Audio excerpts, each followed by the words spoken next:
Checking in with folks who did well at Oswego Speedway this past weekend, including the guy who led a lot of laps, but then ended up falling to third place. And when you find out why, I think you'll see why that happened. And Otto Sitterly kind of gave us a little heads up on this earlier. Michael Muldoon is 31 years old. He lives in Baldwinsville. He works up at the Fitzpatrick nuclear plant. He actually led the beginning of the race, was running mid-15s, right around in there, ended up in third. We'll find out why. He is on his way to work, so we've got him here for just a few minutes. Michael, how are you? I'm good. How are you? Doing very well. So what happened? We were off to a good start. I was talking to some people who were there. They said you had this thing covered. What happened? Yeah, we were running pretty good. The red flag came out, and had the restart, picked the outside. The car was rolling really well on the outside, and was turning really well. And then somewhere around probably lap 15 or so, our front wing, both the front wickers on the front wing blew out, and a bunch of the rivets along the back edge of the wing ripped out. So we lost a lot of the downforce in the front wing. So essentially the back half of the wing was running pretty flat, and then we didn't have the wickers. So the car started to pick up a pretty good push, and we got about probably 2 or 3 tenths slower. And then as we got into lap traffic, that just made it even worse and just picked up an even bigger push. Okay. Now, if you're wondering what wickers are, if this is a term you haven't heard before, that's the lip that they will put on top of the wing. It's like a little mini spoiler. How much you guys have? Like a half inch, 3/4, an inch?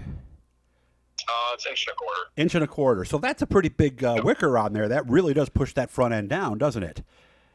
Yeah, I've never tested exactly how much downforce it has, but people say like a 1-inch wicker can almost double or at least put 50% added downforce as well as drag onto your wing. Okay. So did this happen all of a sudden, or did it happen gradually? I think it happened all of a sudden. It was just one lap there, and then they all blew out and all the rivets gave way. And you can see, just looking at lap times, we were running pretty consistent, low 15.6s, and by lap like 16, we had dropped off instantly just from 15.6 to 15.8 and kind of stayed there until we got to lap traffic. So it was, quickly we dropped off about 2 to 3 tenths. Mm-hmm. And I would imagine in lap traffic it's probably more amplified, right? Yeah, in my experience, our car, we always pick up kind of a push in lap traffic anyways, because you get behind somebody, you lose all the downforce on the front of the car, and it wants to shove up the track. So it was already doing that, and then, that just made it even worse getting behind somebody.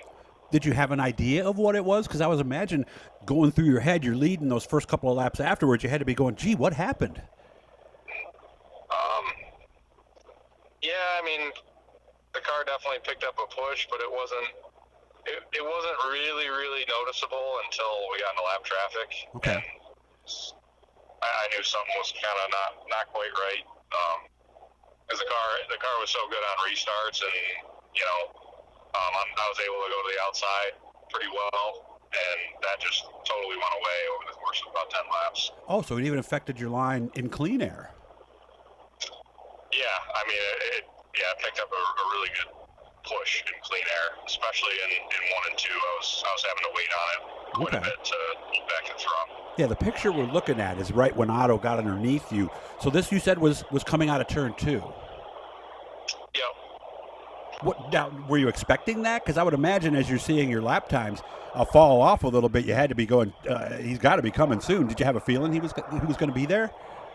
Yeah, I knew he was not far behind me to begin with, and then as I closed in on lap traffic, the push just kept getting worse and worse the closer I got to ISO. And I knew he was going to be there. It was just a matter of if I could find a way around him before he got to me. Okay. So what were you thinking after he got by? Were you watching the scoreboard? Are you able to see the video screen at all and see what was going on behind you? No, I just kind of drive as hard as I can, and someone shows you a wheel, obviously you give them the respect they deserve, and just try to fight to keep your spot. Yeah, because with the scoreboard there, and I've talked to a lot of other guys who've run that, like especially during Super Dirt Week, and they say they do take a peek at that to see where they are and to see who's around them. Do you ever do that? Yeah, a little bit. After the start, I knew where I was. I knew I was in the lead, so there's really not a whole lot of reason to look. But you can kind of use that as a gauge to tell if there's somebody, you know, close behind you. Mm-hmm. To give you an idea how aggressive you want to be in lap traffic, that sort of stuff. But I knew with how recent the red flag was, you know, we were only had run about 8 green flag laps that Otto was, you know, right, or probably 15 green flag laps that Otto was right behind me. Mm-hmm. Well, there is something about him and Oswego Speedway, isn't there? Yeah, I mean, obviously, you know, he's got 50 wins there. Yeah. Always runs well, and they really got the ISMA car figured out at Oswego as well. So, you know, I knew I was going to have to run a perfect race to hold him off.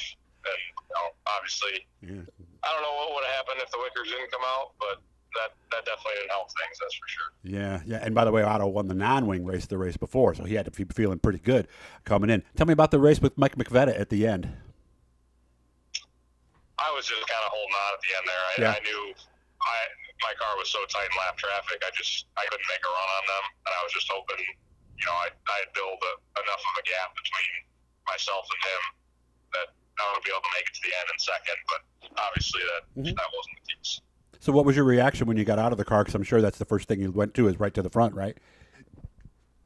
Yeah, I mean, I was happy with, you know, a decent finish. We don't, you know, get the opportunity to run a ton of races every year just based on my work schedule and whatnot.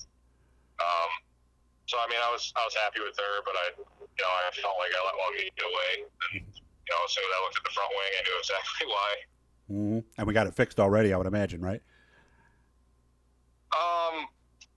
Not yet. Not yet. Okay. The car's all ready to go, but you know, we don't have a whole lot of concrete plans going forward. But I'll get it fixed here in the next couple of days. Okay. Very good. And we're going to lose him in a minute, so I'm going to cut this short at this point because I'd hate to talk to him when we actually lose him because he's actually on his way from Baldwinsville to Oswego right now. So I wish you all the best. And Michael and I are going to get together here pretty soon. Within the next few weeks, I'm going to come out to the shop. We're going to do a Who Is It. We're going to get to know him a little better. So I look forward to that, and I really appreciate your time today. Thank you very much, Michael. All right. Thanks, Doug. Thanks for having me. I really do appreciate that. Guys, make sure to subscribe. Keep coming to ISMASupers.com to find out more. If you haven't gone through the photo bin yet, I got to tell you, Jim Feeney does amazing work. They're at Berlin on the 11th and 12th, so look for some stuff later on that.